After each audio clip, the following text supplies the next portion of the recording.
రాసిన పత్రిక 7వ అధ్యాయం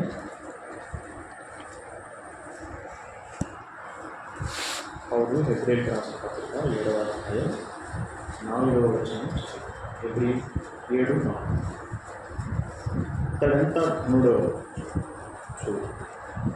ఆ పక్క మాట మన ఆధారంతో కొద్దిగా ధ్యానించాం. ఇతడెంత మూడో చూడు. ఆరాధన అనేది ఒక అత్యున్నతమైనటువంటి అనుభవం. దేవుడిని మనం ఘనపరచడానికి, హెచ్చించడానికి, ఆయనను స్తుతించడానికి ప్రభు మనకిచ్చిన ఒక అవకాశం ఆయనను ఆరాధించడం. ఆరాధనలో రెండు ముఖ్యమైన భాగాలు ఉన్నాయి. ఒకటి ఏమిటంటే ఆయన ఎవరో తెలుసుకొని ప్రభువుని ఆరాధించడం, అది ఒకటి. ఆయన మన కొరకు ఏమి చేశాడో ఆలోచించి ఆరాధించడం మరొకటి. మొదటిది ఏంటంటే అసలు ఆయన ఎవరు, మనం ఆరాధించే ప్రభు ఎవరు, ఆయన గుణలక్షణాలు ఏమిటి, ఆయన ఎంత శ్రేష్ఠుడు లేకపోతే ఎంత గొప్పవాడు, వాటిని మనం ఆలోచిస్తూ ఆయన హెచ్చించాలి.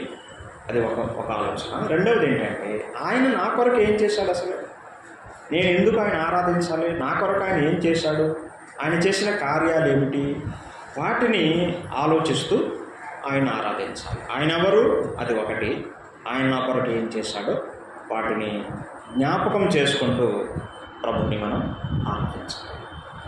అంతేకాదు ఆరాధన అనేది యోహాను సువార్త 4:23-24 వచనాల్లో సమరయ స్త్రీకి యేసు ప్రభు ఇట్లా చెప్పాడు, తండ్రిని ఆరాధించువారు ఆత్మతోనూ సత్యముతోనూ ఆరాధించాలని తండ్రి కోరుచున్నాడు అని మనం చదువుతాం.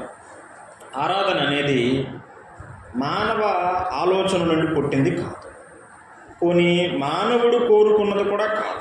ఎవరు కోరుకున్నది? దేవుని కోరిక. ఆరాధించడం, ఆత్మతో సత్యముతో ఆయనను ఆరాధించడం అనేది ఆయన కోరుకుంటున్నాడు. మన నుంచి ఆయన కోరుకుంటున్నాడు. మన సొమ్ము కాదు, మన సంపదలు కాదు, లేకపోతే వేరే ఏమీ కాదు. ఆయన ఏం కోరుతున్నాడంటే ఆయనకు యథార్థంగా అర్పించేటువంటి ఆరాధన కొరకు ఆయన కోరుచున్నాడు అని చెప్పి పుట్టినోట్లు ఎట్లా చెప్పాడు, వెదుకుచున్నాడు అని ఉంది. ఒకటే అని ఇంకేసి పుట్టినోట్లో వెదుకుచున్నాడు.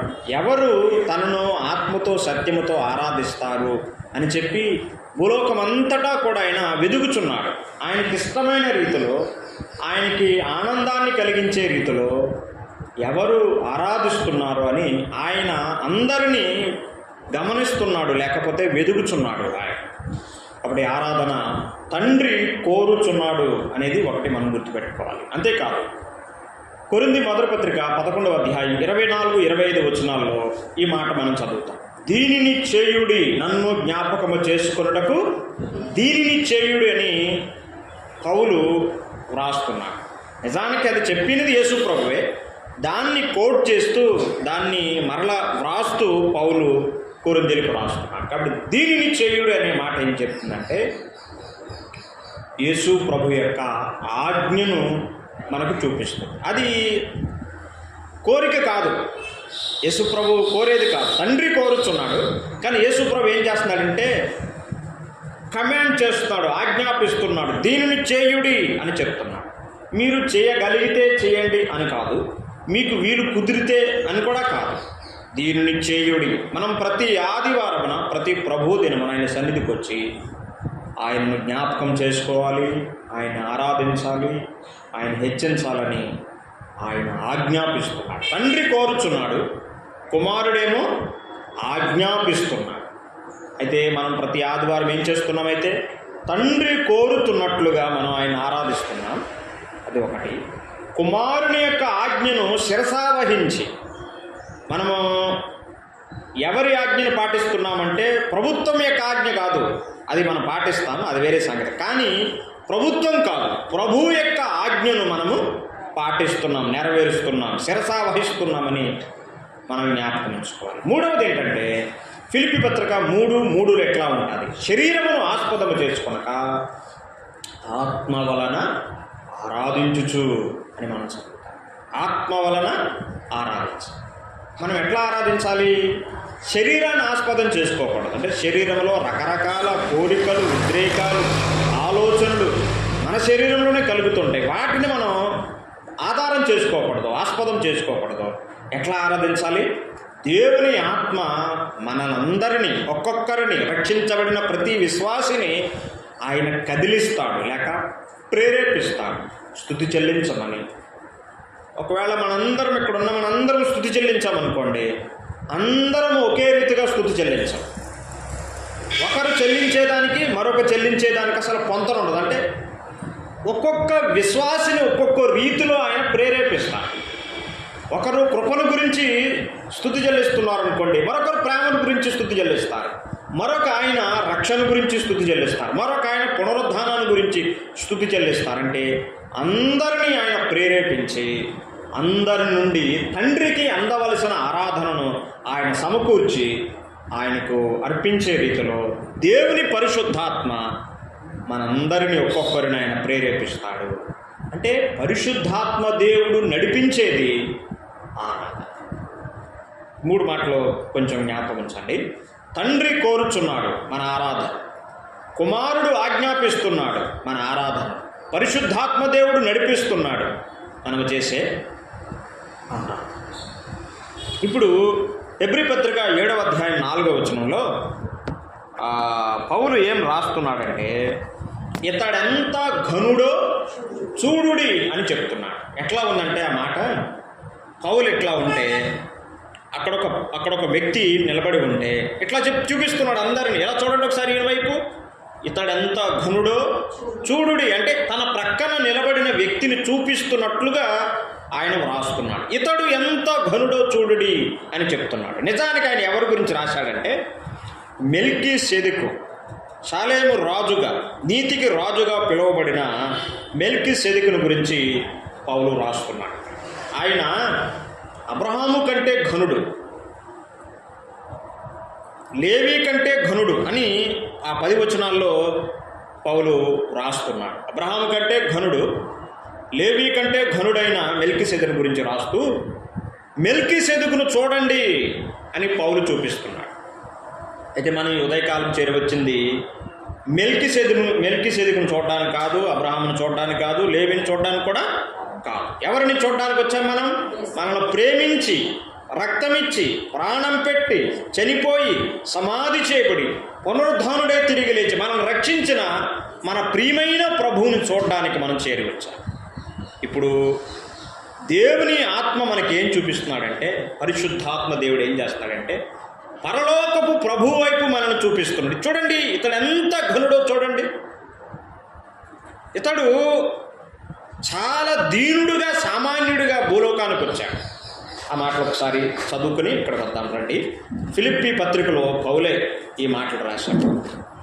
ఆయన ఎంత దీనుడుగా వచ్చాడో, అసలే ఆయన ఎంత ఘనుడో నేను కొన్ని వచనాలు మీకు జ్ఞాపకం చేస్తాను. ఫిలిప్పీ పత్రిక 2వ అధ్యాయం 6 నుంచి వ్రాయబడిన వచనాలలో ఆయన దీనత్వాన్ని గురించి వ్రాసుకున్నాడు పౌలు. ఆయన అంటే యేసు ప్రభు దేవుని స్వరూపము కలిగిన వాడయ్యుండి దేవునితో సమానముగా ఉండుట విడిచిపెట్టకూడని భాగ్యమని ఎంచుకొనలేదు గాని మనుష్యుల పోలికగా పుట్టి దాసుని స్వరూపమును ధరించుకొని తన్ను తానే రిక్తునుగా చేసుకొను. మరియు ఆయన ఆకారమందు మనుషుడిగా కనబడి మరణము పొందునంతగా, అనగా శిలువ మరణము పొందునంతగా విధేయత చూపిన వాడై తన్ను తాను తగ్గించుకో. విన్నారా ఈ మాటలు? తన్ను తానే రిక్తునుగా చేసుకున్నాడు, తన్ను తాను ఆయన తగ్గించుకున్నాడని ఆయన దీనత్వము లేక ఆయన తగ్గింపును గురించి ఈ వచనాల్లో మనం చదువుతాం. నిజానికి ఆయన ఇప్పుడు ప్రస్తుతం జీవితకాలం మట్టుకు ఎల్లప్పుడూ దీనుడు కాదు, తగ్గించుకున్నవాడు కాదు. మనల్ని రక్షించడానికి, మనల్ని ప్రేమించి రక్షించడానికి ఆయన దీనుడుగా వచ్చాడు, రిక్తుడుగా వచ్చాడు, తగ్గించుకుని వచ్చాడు. అలా అని ఆయన సామాన్యుడు కాడు, చిన్నవాడు కాడు. అందుకే పౌలు ఈ వచనాన్ని రాసుకున్నాడు. ఇతడు ఎంత ఘనుడో చూడండి. అసలే ఒకప్పుడు ఆయన అట్లా వచ్చాడు, కొంతకాలమే ఆయన మనల్ని రక్షించడానికి, మన వంటి శరీర రక్తమాంసాలను ధరించుకొని పాపము లేని పురుషుడుగా, పుణ్య పురుషుడుగా భూలోకానికి ఆయన వచ్చాడు.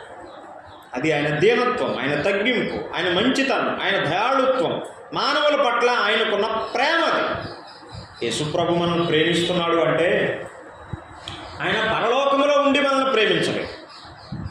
పరలోకాన్ని విడిచిపెట్టి అక్కడ నుంచి దిగివచ్చి చూడండి నా ప్రేమను మీకు చూపిస్తున్నానని చెప్పి మనందరి కొరకు ఆయన శ్రమలను పొందాడు, రక్తాన్ని చిందించాడు, మన కొరకు ఆయన చనిపోయాడు, ప్రాణము పెట్టునంతగా ఆయన మనల్ని ప్రేమించాడని లేఖనాల్లో మనం చదువుతున్నాం. కాబట్టి ఫిలిప్పీ పత్రికలో ఆయన దీనత్వాన్ని గురించి చదువుతున్నాం. కానీ హెబ్రీ పత్రికలో పౌలు ఏం చూపిస్తున్నాడంటే ఆయన ఘనుడు అని చూపిస్తున్నాడు. ఆయన ఎంత ఘనుడో నేను కొన్ని మాటలు మీకు హెబ్రీ పత్రికలో నుంచే జ్ఞాపకం చేయాలని నేను ప్రార్థన చేస్తున్నాను. చూడండి, హెబ్రీ పత్రిక 1వ అధ్యాయం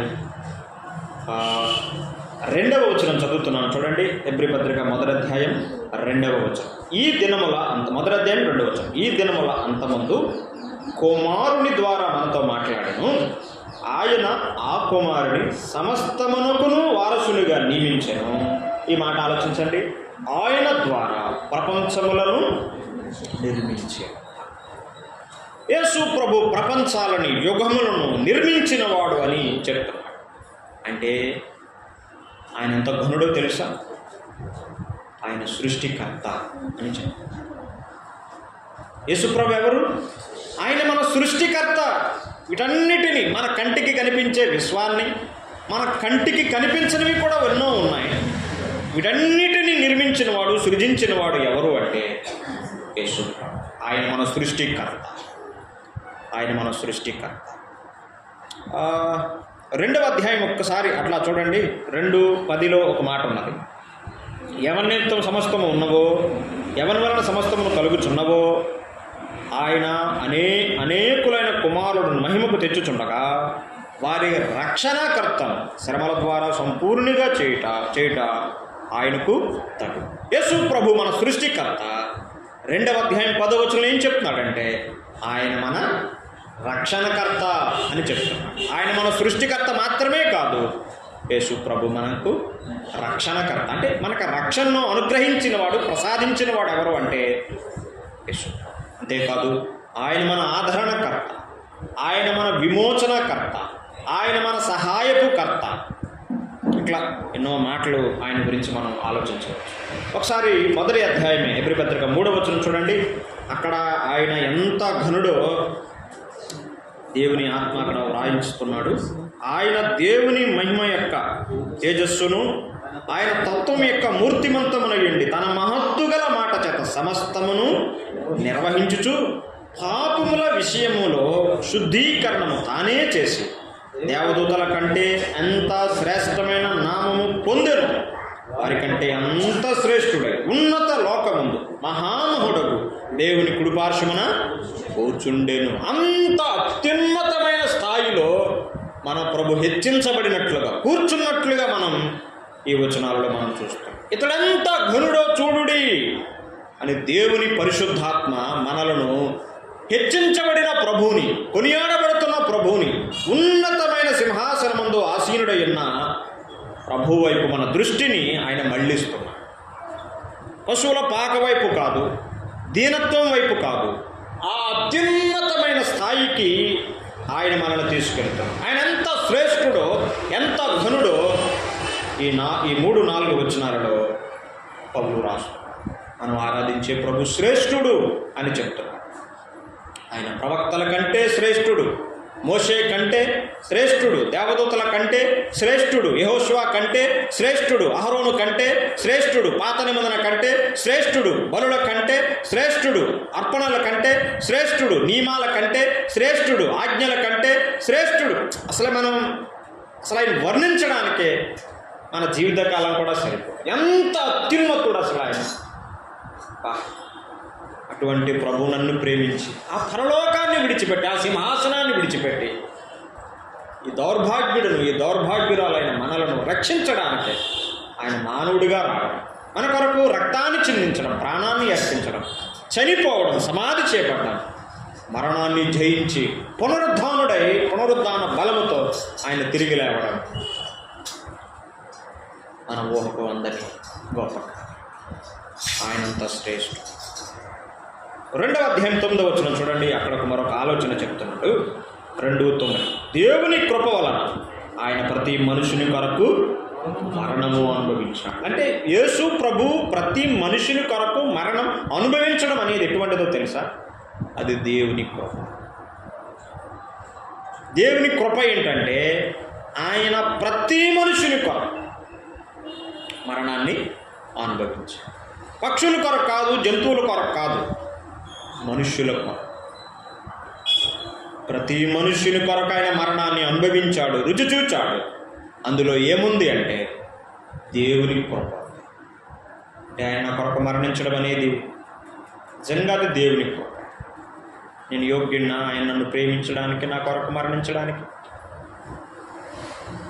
నీతిమంతుని కొరకు, మంచివాని కొరకు ఎవరైనా ప్రాణం పెట్టవచ్చు, ప్రాణం పెట్టడానికి తెగించవచ్చు. కానీ మన కొరకు ప్రాణం పెట్టడానికి, మన కొరకు మరణించడానికే మనలో ఏముంది? ఏ మంచి ఉంది? లేదు, ఏమీ లేదు, కొంచెం కూడా లేదు. అందుకే అక్కడ రాసుకున్నాడు అది దేవుని కృపే. ఆయన నా కొరకు మరణించడం అనేది ఆయన కృపే, కానీ నా మంచితనము, నా యోగ్యత, నా జీవితం ఏమీ కారణం కాదు. ప్రభువా, నా కొరకు నీవు మరణించడం నిజంగా నీ కృపే, నీ కృపే. ఆయన కృపను మనం ప్రశంసించాం. అంతేకాదు, ఇంకా చెప్తున్నాడు, దూతల కంటే కొంచెము తక్కువ వాడిగా చేయబడ్డాడు. యేసు ప్రభు కొంచెము తక్కువ వాడిగా చేయబడ్డాడు. కొంచెం కాలమే, అది బాగా గుర్తుపెట్టాడు. కొంచెము తక్కువ వాడిగా చేయబడ్డాడు, కొంచెం కాలమే. తక్కువ వాడిగా చేయబడిన యేసు మరణము పొందినందున, ఈ మాట చూడండి, మహిమ ప్రభావములతో కిరీటము ధరించిన వానిగా ఆయనను. ఇప్పుడు ఎట్లా మనం చూడాలి ఆయన్ని? సిలువ కిరీటం కాదు, ముళ్ళ కిరీటం కాదు, మహిమ ప్రభావములతో కిరీటము ధరించిన ప్రభువుని మనం చూడాలి, చూచుచున్నాము అని పౌలు రాస్తూ. ఇప్పుడు ఆయన శిరస్సుపై మహిమా ప్రభావముల కిరీటం ఉన్నది. ఆ ప్రభువుని మనం చూడాలి. ఎల్లప్పుడూ ఎప్పుడు మనము ఆయనను తక్కువగా, సామాన్యంగా ఆలోచించడానికి వీళ్ళే. చాలా శ్రేష్ఠుడు, ఘనుడు, అధికుడు, ఉన్నతుడు. ఆ దృష్టికోణంతో ప్రభువుని మనం చూడాలని ఈ ఉదయకాలం కొన్ని మాటలు మనకి ప్రభు జ్ఞాపకం చేస్తాం. 3వ అధ్యాయం 1వ వచనం కూడా చూడండి. ఇందువలన పరలోక సంబంధమైన పిలుపులో పాలు పొందిన పరిశుద్ధ సహోదరులారా అన్నాడు. మనం ఎవరము? పరిశుద్ధ సహోదరులం అంటున్నాడు. నిజానికి మనం పరిశుద్ధులం కాదు, ఆయన పరిశుద్ధ రక్తము ద్వారా మనల్ని ఆయన పరిశుద్ధులుగా చేశాడు. పరిశుద్ధ సహోదరులారా, మనము ఒప్పుకొనిన దానికి అపోస్తలుడును ప్రధాన యాజకుడనైన యేసు మీద లక్ష్యముంచుడి, దృష్టి ఉంచుడి, మనసు పెట్టుడి అని మనకు చెప్తున్నాడు. యేసుప్రభు ఎవరు? ఆయన మన అపోస్తలుడు, మన కొరకు పంపబడినవాడు. ఎక్కడి నుంచి పంపబడ్డాడు? పరలోకము నుండి భూలోకానికి మానవుడిగా ఆయన పంపబడ్డాడు. ప్రధాన యాజకుడు, మన పక్షముగా బలి అర్పించినవాడు, అందుకు తానే మన కొరకు బలి అయినవాడు. యేసు మీద లక్ష్యముంచుడి.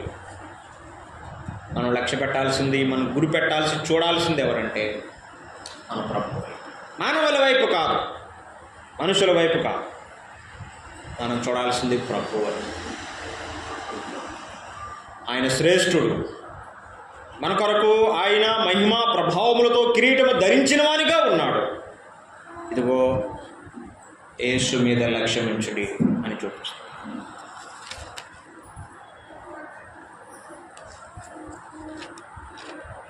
మరొక వచనం చదువుకుందాం. 7:26 చూడండి. హెబ్రీ పత్రిక 7:26. ఎవరు? మనము కాదు, యేసు ప్రభుని గురించి చూపిస్తున్నాడు కదా. ఇతడెంత ఘనుడో ఆయన చూపిస్తున్నాడు. దేవుని పరిశుద్ధాత్మ, పవిత్రుడును, నిర్దోషి, నిష్కల్మషుడును, పాపులలో చేరక ప్రత్యేకంగా ఉన్నవాడును, ఆకాశ మండలము కంటే మిక్కిలి హెచ్చైన వాడునైన ఇట్టి ప్రధాన యాజకుడు మనకు సరిపోయినవాడు, తగినవాడు అని రాస్తున్నాడు. ఇతడెంత ఘనుడో చూడండి. మనం ఆరాధించే ప్రభు పవిత్రుడు, పరిశుద్ధుడు, నిర్దోషి, ఏ దోషము లేనివాడు, నిష్కల్మషుడు, పాపులలో చేరనివాడు, ప్రత్యేకంగా ఉన్నవాడు, మనకు సరిపోయిన ప్రధాన యాజకుడు. ఆయన పాపము లేనివాడు, పాపము ఎరగనివాడు, పాపము చేయనివాడు అని బైబిల్ చెప్తుంది.